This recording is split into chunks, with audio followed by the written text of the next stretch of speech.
You know, I didn't really expect this little black box from Heagle to be anything special or worth getting excited about. I mean, don't get me wrong, Heagle has come out with some pretty impressive amplifiers, and I certainly loved the heck out of the 390, but this little thing, not to mention, it's their very first phono stage they have ever released. I don't know. I just felt like this guy would have been mediocre, decent, or, I don't know, nothing to get really all that excited about. But you know what? This little black box ended up surprising me.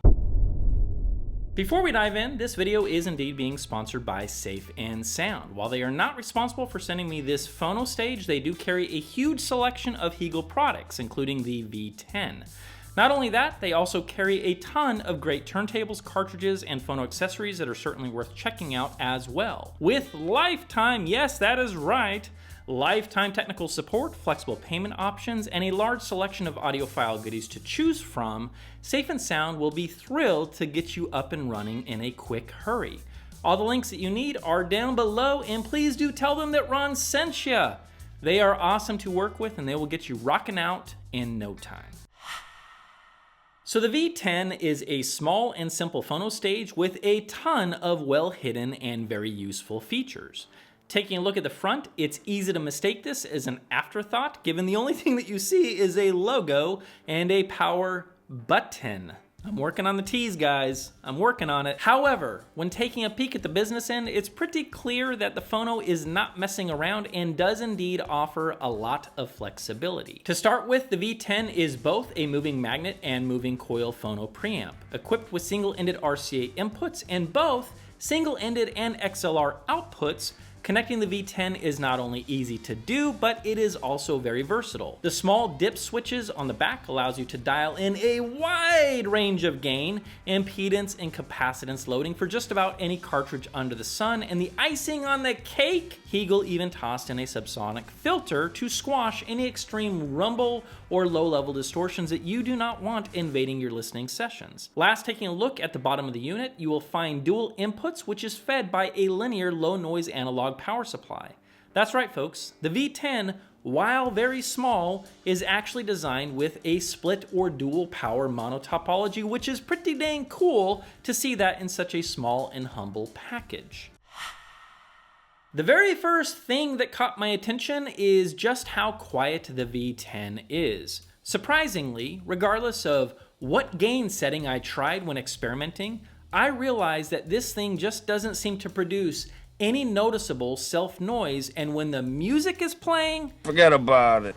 Forget about it. You won't hear any hiss, hum, weird distortions, or anything else that might be a distraction that gets in the way of the music. Spinning Mark Knopfler's wonderful sounding tracker on the incredible Pure Fidelity Harmony equipped with their Stratos cartridge, the V10 sprang into life, and hearing its voicing for the very first time, there were just two things that I had to jot down and chat about, and they have remained true over the long haul. First, it is punchy and it is dynamic. Do you remember me just mentioning that dual power supply topology? Well, folks, I heard the results of that design choice, and it's going to be one of the very first things that you're going to notice as well. Besides just how punchy, tight, and controlled this little black box sounded within seconds of dropping the needle, the second thing that took me by surprise is just how wide this thing throws a stage. With the vanishing act or soundstage derived from a product being my main priority, this expansive, large, and pretty dang 3D image that the V10 was throwing out there for me to see and hear, I gotta say, I didn't really see that coming, and it's still one of the most impressive things about this phono preamp's performance. Trying a number of records, starting with Madeleine Peyroux's Half the Perfect World, Dire Straits' Brothers in Arms, and finally landing on Pure Audio Project's Music Odyssey China?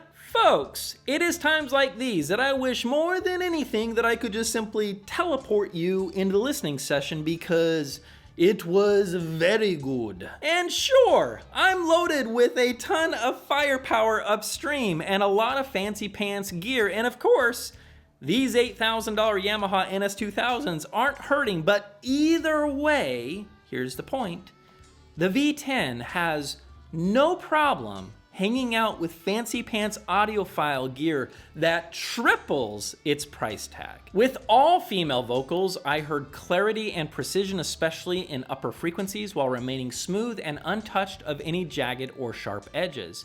I also heard plenty of details in the female voice, small breaths being taken in between phrases, and dynamics pushing as the song always climbs into the chorus. Voices sound real. They sound lifelike, and they sound vivid.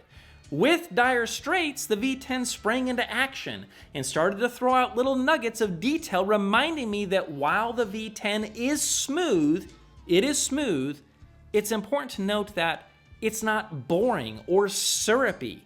That's not what kind of phono stage this is at all. With Mark's staccato and finger-centric style of playing, it was easy to track every single nuance and detail all at the same time, never sounding detailed for the sake of sounding detailed. In other words, listening fatigue is not a part of the package when you hit the checkout button for the V10. Last, with Pure Audio Project's Odyssey, China. An amazing record that was given to me as a gift a while back. Thank you, Zeev. Holy cow. Unbelievable. I love this record. There are no words. First of all, while I'm not spending all of my time these days listening to Chinese music, there's nothing wrong with it, but I'm just not. I will tell you right now, the second that I dropped the needle on this record, I was glued, exercising every strength in the V10's arsenal, starting with a pitch black silent background, second, being dynamic and robust, and third, throwing a no-joke soundstage that reaches and tickles the very edge of your listening space. Yeah. Oh yeah. All day long. So, let's recap. 3 huge wins for the V10. Number 1, it is dead silent. Number 2, it is incredibly dynamic and punchy as heck. And number 3, it throws a ridiculously wide soundstage. In terms of its overall tone and voicing, it sounds linear. I don't hear any exaggerations or emphasis on one particular frequency over the other. And you know what? For such a small and innocent looking phono preamp, Heagle stepped up to the plate and they Jose Canseco'd this ball straight over the moon without touching an ounce of steroids. Yeah, I mean, we can have conversations about all tube phono preamps, picking a fight with this guy for depth or maybe that holographic-like staging. But if we're gonna have an honest conversation about solid state performers going toe-to-toe with the V10, I'm here to tell you, they better have their big boy boots on. So, if dynamics, staging, specifically wide staging, and silence are high on your priority list while looking for your next phono stage, you're welcome. Enjoy. And I will see you guys in the next video.